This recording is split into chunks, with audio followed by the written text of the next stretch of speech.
Hello, today we are going to look at shifting time. So in the early days of Tidal, what I kind of started off with, basically two things. One which is a polyrhythmic notation, which I showed you earlier on in this course, those curly brackets. And the other thing was beat rotation, which I found out about from a friend, Douglas Repetto, back in the day. And those two things were enough to keep me going and motivate me for exploring pattern more. So let's see what I mean by beat rotation. Because time is cyclic in Tidal, more or less, well, in a way, time is both cyclic and linear. It goes in cycles, but then it develops over time, like a spiral. Beat rotation is really shifting time forwards and backwards. You can also think about it as rotating those cycles clockwise or anti-clockwise. So basically all you need to do beat rotation is to move time forwards or backwards. Let's see what I mean. So this is just a simple rhythm with that CPU drum set. And now I'm going to shift to this version, which has this operator, which shifts time. And this is the amount that it's shifting in cycles. So this is going to shift by 1/4 of a cycle. So when I did that evaluation and the code flashed, you should have noticed a kind of jump in the code in the sound. But then once that jump has happened, it just carries on as normal. So it's as if you've kind of skipped forward on a record or something like that. So if I go back now,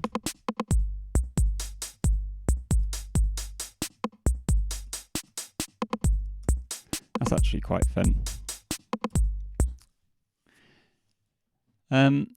So that's what you can do. You can also shift in the other direction.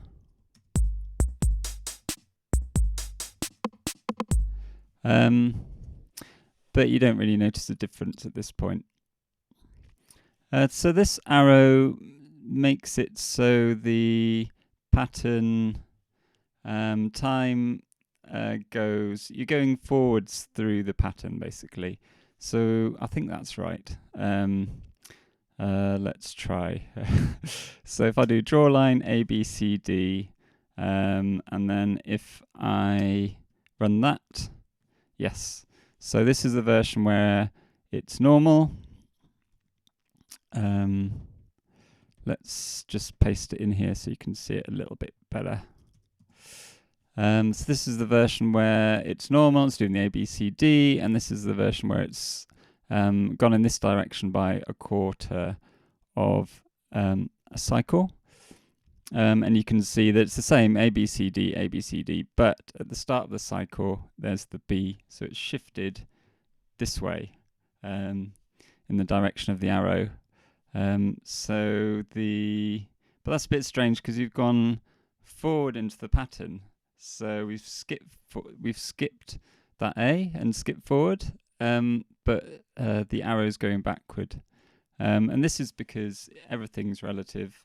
It's very confusing. So if you've got a dentist appointment, and the dentist rings you up and says, "Oh, I've moved forward your appointment," then you're probably going to assume that they mean that the appointment is now in the future. But if you rang up your friend and said, "Oh, my birthday party, I decided to move it forward," you're probably going to assume that the birthday party is now closer in time. And that's because you psychologically want to move things away if you're not looking forward to them, like dentist appointments, unless you've got a really nice dentist. But with birthday parties, you generally look forward to them, and so you assume that it's moving towards you. So it's actually ambiguous because we're moving through time forwards through it, and but then time is also moving towards s backwards. So it depends on your point of view, really. I had quite a philosophical moment when I tried to work out whether this should go this way or this way for when the pattern shifts either forwards or backwards in time. Anyway, so I ramble about that in the text as well. So yeah, so both exist and they move in different directions. So this will be going that way, and then this one will move it. So D is actually at the start of the cycle, and then it continues with A, B, C. So that's because it's shifted the pattern into the future. Some cultures imagine ourselves looking back at the past anyway, and the future coming behind us. So it's all a bit confusing. So that was actually quite fun jumping between these, but of course you can get Tidal to automate that. So here I've got every third repetition skip by a quarter of a cycle. I've also added a crush, I noticed, because things tend to sound nicer with a bit of bit crushing.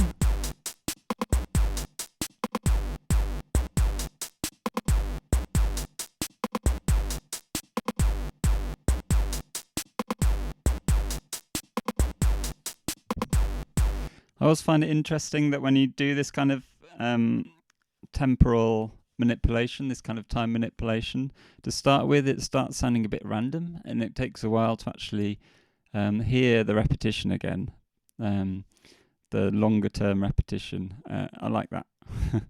And so that was in this direction. It actually has quite a different feel in the other direction.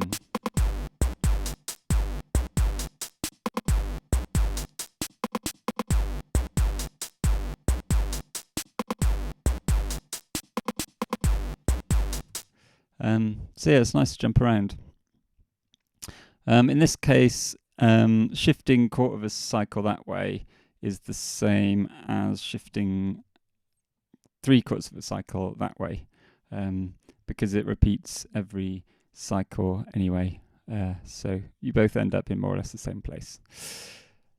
Right, so that was I've already done that. So yeah. Sorry, I got slightly lost there. Right, so you can also pattern. So instead of using every or something like that, you can just put in some mini notation or something for the time amount value that you're giving to this time shift operator. So this is the first cycle. It'll be straight, then it'll shift forwards or backwards, I don't know anymore, by a quarter of a cycle, and then by 3/4 before it goes back to where it was.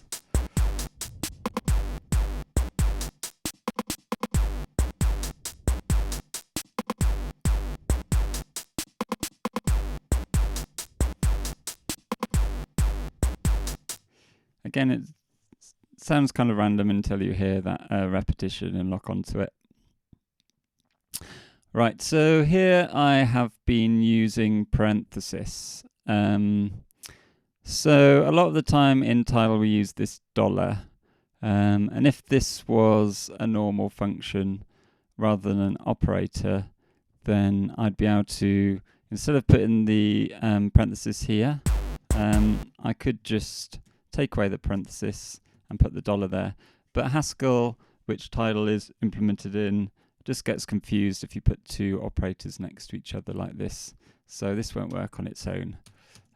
You always get this curious message, perhaps you intended to use template Haskell. We won't go into template Haskell, that's a very advanced topic which has no place with Tidal. It's a weird metaprogramming thing.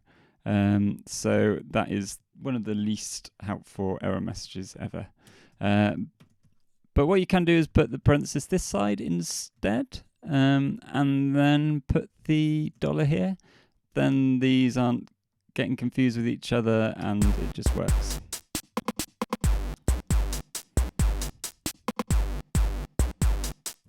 So you still need the $, there to put so you don't have to put parenthesis there, but you could do that too. So yeah, there are different ways of getting around this problem with this being an operator and having to make sure this pattern is all worked out before it's past that operator. Really, operators are functions, by the way. The only difference is that they always have two inputs, and one is always on the left-hand side, and one input is always on the right-hand side, logically. So, and also they never start with a letter character, whereas functions always start with a letter character. So they kind of behave slightly different, but really they are basically functions. They just these go in between their two inputs. These always go at the start. Well, I say always. There are exceptions to all these things I'm saying, but that's the rule of thumb.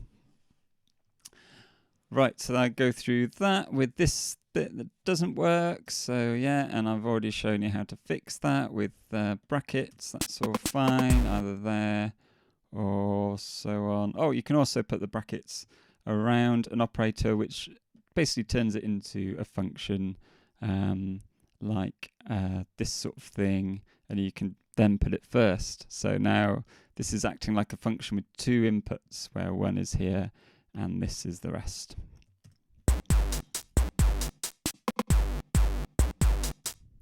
There you go. Yeah, and I'll show you how to do that.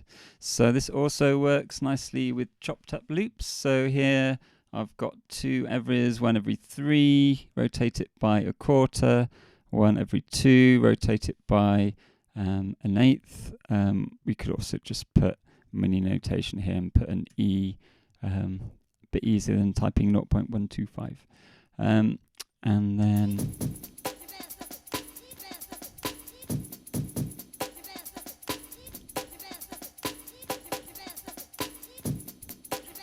always good to have a jux rev as well, of course.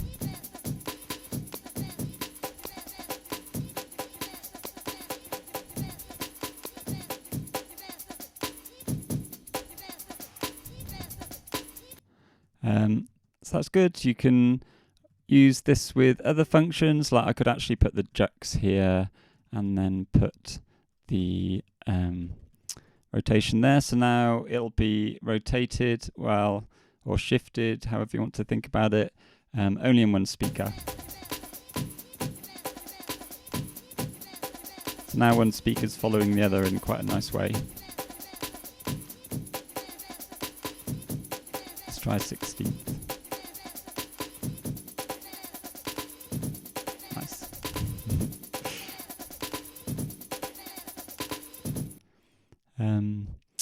So there you go, that's all good. Have fun with that, and I will continue with manipulating time in the next video. I'll think of some other nice functions for doing this.